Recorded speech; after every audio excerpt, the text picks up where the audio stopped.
What's up everyone, this is Percy the Barber bringing you another tutorial. So we're just going to jump right into it. Today we're doing a high skin fade. So we're going to start with a number 3 guard closed, cutting against the grain, taking long even strokes, making sure I'm cutting in every single direction against the grain, especially around the cowlick area. And since we're doing a high skin fade, I only need to work the top of the head and the parietal ridge. So there's no need for me to try and waste time clearing the bulk on the sides. And you'll see in a moment when we create our zero line. So now that we're done cutting the top, we're going to create our first guideline, which is actually the zero line. So I highly recommend you putting this line in with a set of trimmers that are not zero gapped. Reason being, you'd have a much easier time getting rid of the skin line later on. So the easiest way to actually get this line consistent is to set a guide in the back. And then you're going to go to each side and connect the sides to the back. And don't forget to use the mirror to make sure that one side's not higher than the other.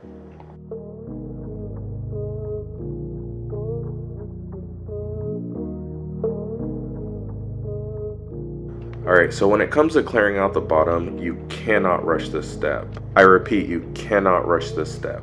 So a lot of the students that I'm working with are rushing through this step and not taking the time to put in that detail and make sure every single hair is cut. I mean, honestly, there can be no hair left behind. If the bottom of your fade isn't clean, then the top of your fade won't be clean. So make sure you spend that little extra time and don't overlook this step.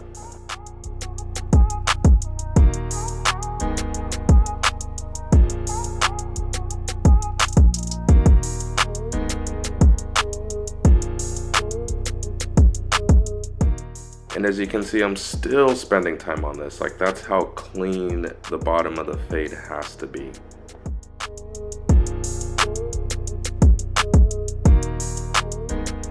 So before I go in with my electric shaver, I'm gonna add just a little bit of powder. So the powder is gonna absorb any excess moisture on his skin. It'll create a dry and smooth surface for the electric shaver to glide on. So with the electric shaver, I am going right up to the line. So right now I'm not worried about anything other than making sure the bottom of his head is razor smooth.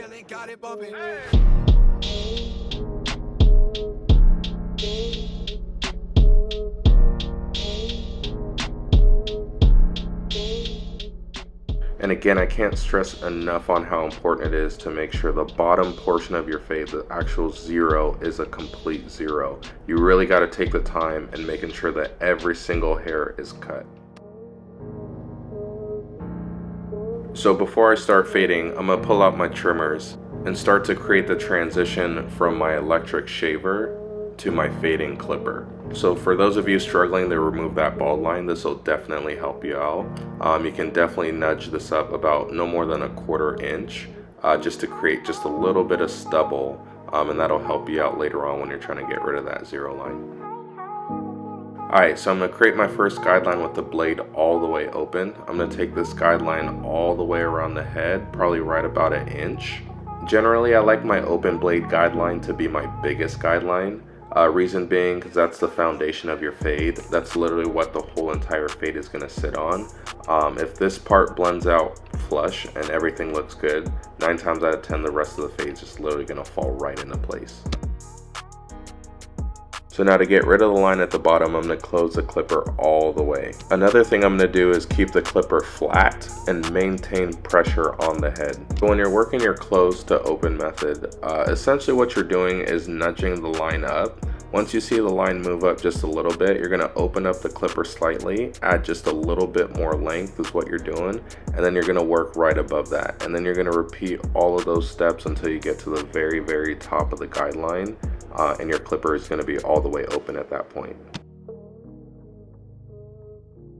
Another thing to point out is the back of the head is usually going to be a lot denser than the sides.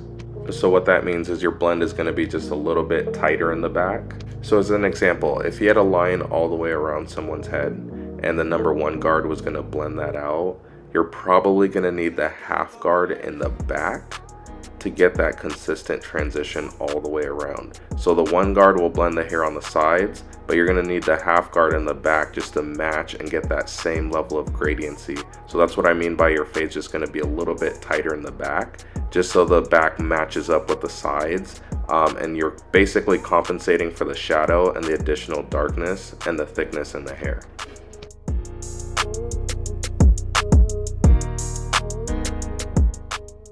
Be patient when it comes to your fades. It takes time, practice, and a lot of repetition just to get good at it. And definitely document your work. Take pictures, videos, just have something to reference your work in the future. Alright, so I'm going to go over this close to open fading technique one more time. So this is the top of my guideline. This is going to tell me where to stop. And the bottom is going to tell me where to start. So I got the clipper closed all the way, and I'm just going to baby tap that bottom line till I get a little bit of movement. So once I nudge that line up just a little bit, I'm going to open up my clipper about 25% of the way. Work right above the area I just left off with the clipper all the way closed. So essentially what you're doing is pushing the line up, but by opening up the clipper every time you do so, you're actually leaving a little bit more hair behind. Alright, so now that we're done with the foundation of our fade, we're going to go to the next step. So I'm going to start with the number 2. I'm going to work that 2 all the way around the head in the parietal ridge area, as I'm going to use a down fading technique to blend the rest of the hair. So I'm going to follow up the number 2 with the 1.5 guard and repeat the exact same steps. So I can already tell one side of his head is going to blend very, very well. And then the other side, we're going to definitely have some challenges. So I'm going to show you later on how I overcome that. Alright, so now that I'm done with the 1.5, I'm going to take my number 1 guard closed and start to fade up. So I'm going to blend this number 1 into the number 1.5 that we just got done cutting. I'm going to do that by opening up my lever as I get closer to that 1.5 line up top. So right there, I'm not adding a tremendous amount of pressure. I'm just kind of feathering out the area, just making sure I can get it as soft as I can possibly get it.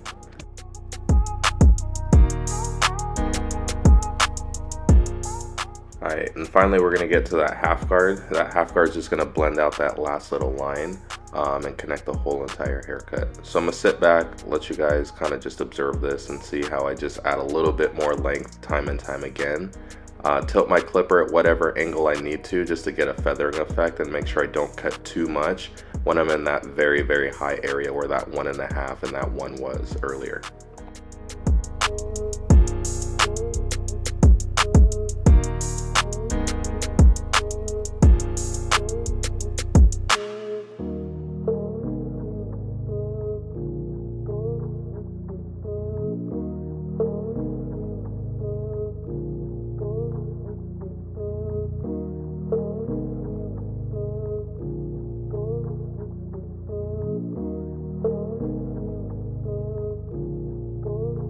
Got it bumping.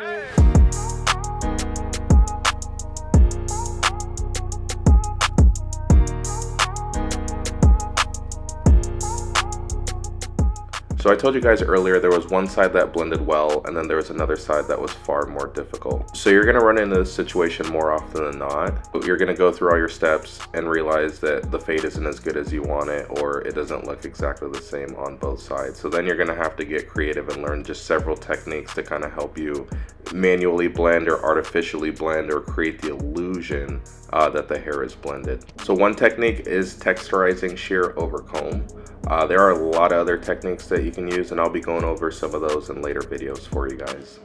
And again, we went with this client because his hair presented the most challenges. Alright, so we're moving on to the lineup. So when it comes to getting those boxes in, you definitely want to tilt your clipper and have it at a slight angle. You definitely don't want the line to be going straight up and down. And always remember to use the back side of your trimmer blade. That's going to get you the straightest line possible. So yeah, definitely take your time, be detail oriented, pay attention to the speck hairs. Literally just, this is your time to shine. This is the part of the haircut that can really separate most barbers from one another. So ideally you are going to want to have 2 sets of trimmers. One set of trimmers is not going to be zero gap. That's what you're going to use to put your bald line in.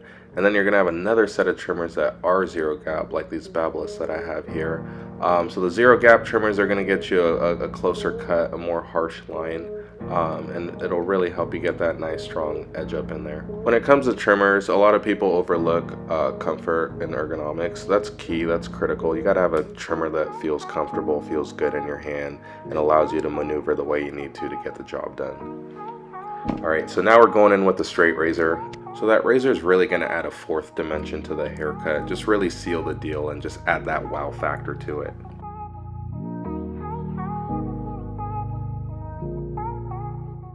Stretching the skin is essential, but also pre-shave is essential. A lot of you students just look over the shave gel or anything you can put on prior to prepping the skin to shaving. That's going to make your job a heck of a lot easier, and that's going to make the client's skin feel a whole heck of a lot better, not having to deal with a razor burn or any type of irritation or rash or anything along those lines.